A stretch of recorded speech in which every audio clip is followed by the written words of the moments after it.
ఇప్పుడు సంక్రాంతికి 3 సినిమాలు ఉన్నాయి. సో ఖచ్చితంగా తెలంగాణలో మాత్రం ఎదురు దెబ్బ తగులుతుందని అందరికి అర్థమైపోయింది క్లియర్ గా. సో ఇప్పుడు తెలంగాణలో టికెట్ల రేట్ల పెంపుకు సంబంధించి నాగవంశ్ మాత్రం కొన్ని కీలకమైన వ్యాఖ్యలు చేయడం జరిగింది. ఎస్, ఎందుకంటే ఇప్పుడు నార్మల్ సినిమా వస్తుందంటే పెంచినా పెంచకపోయినా ఏం ఫరక్ పడది. బికాస్ దానికి వచ్చే ఎట్లయినా వస్తుంది. ఎందుకంటే అరే ఇప్పుడు సంక్రాంతికి వస్తున్నాం, పాన్ ఇండియా లెవెల్ రిలీజ్ అవ్వట్లేదు, ఓన్లీ తెలుగు స్టేట్ లో. మరి దానికంటే దాని క్రేజ్ డిఫరెంట్ గా ఉంటుంది. ఇప్పుడు పాన్ ఇండియా లెవెల్ లో రిలీజ్ అవుతుంది, దానికి తగ్గట్టుగా పాన్ ఇండియా లెవెల్ ప్రమోషన్స్ కూడా ఉంటాయి. ఇప్పుడు మీరు ప్రీ రిలీజ్ ఈవెంట్లు గ్రాండ్ గా చేయకూడదు, బాగా మందిని పిలవద్దు అన్నారు, యాక్సెప్టెడ్, నో ప్రాబ్లం. అందుకే వేరే దగ్గర చేసుకున్నారు గ్రాండ్ గా, సరే అది యాక్సెప్ట్ చేసిన. టికెట్ల ఎక్కడైనా హీరోలు బయటకు వస్తే మీ సెక్యూరిటీ మీరే చూసుకోవాలన్నారు, వాళ్ళు బయటకు కూడా రావట్లేదు, అది కూడా ఓకే. టికెట్లు ఏమైనాయండి, టికెట్ల రేట్లైనా పెంచాలి కదా. బికాస్ ఇప్పుడు సరే నేను ఇప్పుడు దేవరకు కానీ దానికి కలికి పెంచండి పెంచండి, పుష్ప పెంచండి నేను పెంచమని చెప్పట్లే, 200-300 300 ఎవరు అడగట్ల. 100 రూపీస్ పెంచితే 200 ఉందనుకోండి 300 పెడతారు.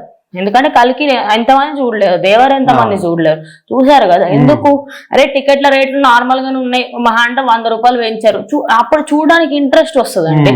ఇప్పుడు ఏమైపోతుందంటే సినిమాలకి సంబంధించి అటు డిస్ట్రిబ్యూటర్లకి అదే ప్రొడ్యూసర్లకి లాస్ వస్తుంది. సో కానీ నాగవంశి మాత్రం క్లారిటీ ఇచ్చేసారు, మీకు హైక్ విషయంలో తెలంగాణ గవర్నమెంట్ ఏమన్నా వచ్చిందా రిప్లై అంటే, మేము ఆంధ్రలో మాకు హైక్ వచ్చేసిందండి, 175 మల్టీప్లెక్స్లలో 135 సింగిల్ థియేటర్స్లలో మాకు వచ్చేసిందండి, మాకు అదేం ప్రాబ్లం లేదు. తెలంగాణలో నేను ఇనిషియేటివ్ తీసుకుని అడగాలనుకోవట్లేదు. ఎందుకు ఆ పరిస్థితి వచ్చిందంటే వాళ్ళకి ఎట్లా ఉంది అంటే ఆయన వచ్చి sir sir sir sir sir sir sir ఇప్పుడు అడుక్కోవాలా? ఖచ్చితంగా సినీ ఇండస్ట్రీలో 24 క్రాఫ్ట్ బతుకుతున్నాయండి.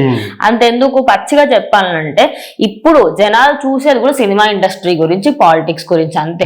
ఇంకా వాళ్ళకి మిగతా దాని గురించి అవసరం లేదు. దునియాలో హెచ్ఎంపీవి వస్తేది, దానికన్నా మించినది ఏమైనా వస్తేది, ఎక్కువ వాటికంటే ఎక్కువ జనాలకి సినిమాలలో ఏం జరుగుతుంది, పొలిటికల్ రంగాలలో ఎలాంటి మార్పులు చేర్పులు చేస్తారు, ఇవే కదా చూసేది. మరి అందులో మీరు కీలకంగా ఉండే సినిమా రంగాన్ని తొక్కేయాలని చూడడం కరెక్ట్ కాదు.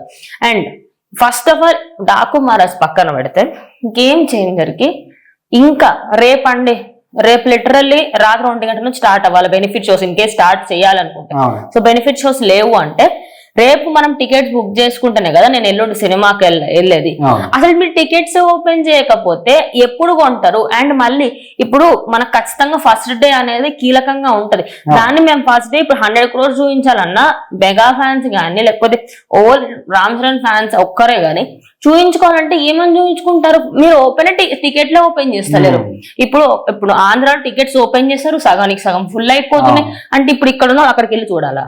హైదరాబాద్ లో ఉన్న వాళ్ళు ఎందుకు ఇంత వివక్ష? ఎందుకు అంటే మీరు మొత్తంకే పెంచారా? ఎందుకు ఇలా చేస్తున్నారు? అంటే కావాలనే చేస్తున్నా. సరే మిగతా విషయాల్లో యాక్సెప్ట్ చేసినప్పుడు ఒక 100 రూపాయలు పెంచడానికి ఏంటి అనేది జనాలు అడుగుతున్న క్వశ్చన్. కానీ ఇందులో పాజిటివ్ కూడా ఉంది. ఏంటి అంటే సినిమా వాళ్ళకి నమ్మకం, నాగవంశికి అదే విధంగా దిల్ రాజుకి నమ్మకం. సినిమా రేట్ పెంచినా పెంచకపోయినా ఇక్కడున్న ఫ్యాన్ ఫాలోయింగ్ ఆయన వల్ల ఖచ్చితంగా రేజ్ అవుతుంది. నేనైతే నిజంగా అనుకుంటున్నా ఆయన దిల్ రాజు గారి వాళ్ళు వెళ్ళి మాట్లాడితే బాగుంటదని. ఎందుకంటే దీనికి సంబంధించి ఇంకా దీనిది కూడా అఫీషియల్ గా మనకి బుక్ మై షోలో ఉన్నాయి అంటున్నారు. మరి డాకు మహారాజ్ సంబంధించిన షోస్ నేనైతే ఇంకా దాన్ని చూడలేదు.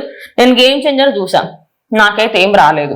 నేను ఒక 2 days నుంచి చూస్తున్నా. బికాస్ గేమ్ చేంజర్ హవా నాకు తెలుసు. నేను వినయ విద్యరామకి టికెట్లు బుక్ చేసుకోవడానికి నా బుక్ అవ్వలేదు, బికాస్ అప్పటికే ఫుల్ అయిపోతుంటాయి. ఆయన ఫ్యాన్ ఫాలోయింగ్ అలాంటిది. ఇప్పుడు గ్లోబల్ లెవెల్లో ఉన్నాడు, ఖచ్చితంగా ఉంటది ఇంకెక్కువ. మీరు 2 రోజులు ఉంది అనే టైంకి ఇంకా టికెట్లు ఎందుకు బయటకు వదలట్లేరు? మీరు కనీసం గవర్నమెంట్ అయినా ఏదో ఒకటి చెప్పండి. మేము పెంచామని ఖరాఖండిగా చెప్పేస్తే ఆ టికెట్లను వదలండి. లేదు మేము పెంచుతాము తీసుకోండి అని చెప్పి సాధారణ చేయండి. అదేదో పడవలుగా 2 కాళ్ళు పెట్టినట్టు ఉంది ఇప్పుడు మెగా ఫ్యాన్స్ పరిస్థితి. చూద్దాం మరి రేపటి ఇవాళ రాత్రి కానీ ఏమైనా రెస్పాన్స్ ఉంటుందా లేదా అనేది.